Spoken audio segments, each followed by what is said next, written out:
स्फिनोइडल air sinuses, जो स्फिनोइडल air sinus होती है ये बॉडी ऑफ स्फिनोइड बोन के अंदर प्रेजेंट होती हैं, ठीक है। 2 नंबर होती हैं, लेफ्ट होती है और राइट स्फिनोइडल एयर साइनसेस होती है। यूजुअली ये जो होती है ना एसिमेट्रिकल ही होती हैं और थिन बोन से जो होते हैं ना ये एक दूसरे से सेपरेट होती हैं।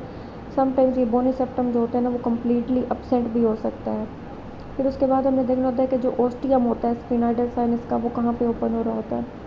ओस्टियम ऑफ स्फिनोइडल साइनस जो है ये ओपन हो रहा होता है वहीं स्फिनोएथमोइडल रिसेस के अंदर, ठीक है। स्फिनोइड साइनस जो होता है ना वो एंटीरियर वॉल में ओपन हो रहा होता है और इनटू द स्फिनोएथमोइडल रिसेस के अंदर, ठीक है, जो कि medial to the superior turbinate और सुपीरियर टर्बिनेट जो है ना वहाँ पे प्रेजेंट होता है। ये ओस्टियम जो होता है ना राउंड ओवल कुछ भी हो सकता है, विजिबल होता है एंडोस्कोपिक सर्जरी में 1.5 सेंटीमीटर अबव कॉर्ना प्रेजेंट होता है और 7 centimetre from the interior nasal spine जो है ना ये प्रेजेंट होता है, ठीक है। स्फिनोएथमोइडल रिसेस जो है उसके अंदर ये ओपन हो रहा होता है।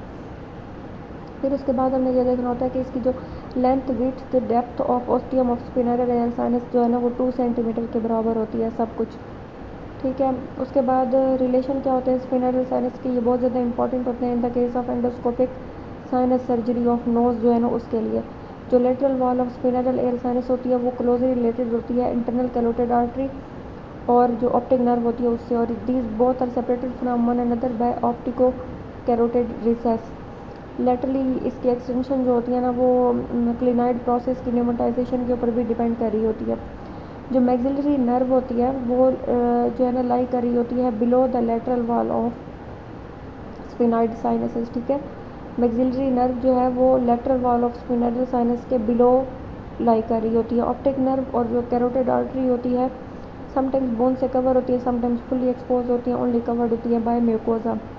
जो फ्लोर होता है स्फिनोइडल एयर साइनसेस का वो क्लोज रिलेटेड होता है टू द वाइडियन नर्व, ठीक है। वाइडियन नर्व जो टेरिगोपैलेटाइन गैंग्लियन में आगे जा रही होती है, ठीक है। तो वाइडियन नर्व इसके फ्लोर में प्रेजेंट होगी। जो रूफ होती है उसका जो इंटीरियर पार्ट होता है वो ऑल्फैक्टरी टर्व ऑप्टिक कैज्म और फ्रंटल रूफ के साथ एसोसिएटेड होता है और रूफ का पोस्टीरियर पार्ट जो है वो पिट्यूटरी ग्लैंड और सिला टर्शिका के साथ रिलेटेड होता है।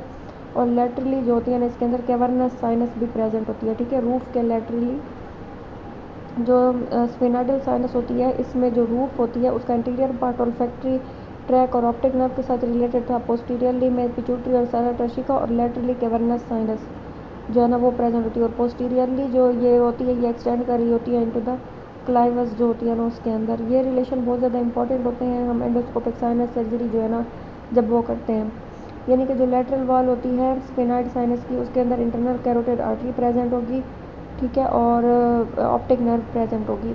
Below the lateral wall maxillary nerve present होगी, ठीक है। उसके अलावा इसका जो फ्लोर होता है उसमें वाइडियन नर्व होती है। जो रूफ होती है anteriorly olfactory track optic nerve और ऑप्टिक कैज्म प्रेजेंट होगा और पोस्टीरियरली सिला टर्शिका और पिट्यूटरी। और रूफ के लेटरली स्फिनोइडल साइनस में कैवर्नस साइनस प्रेजेंट होगी और पोस्टीरियरली ये एक्सटेंड करेगी अप टू क्लाइवस।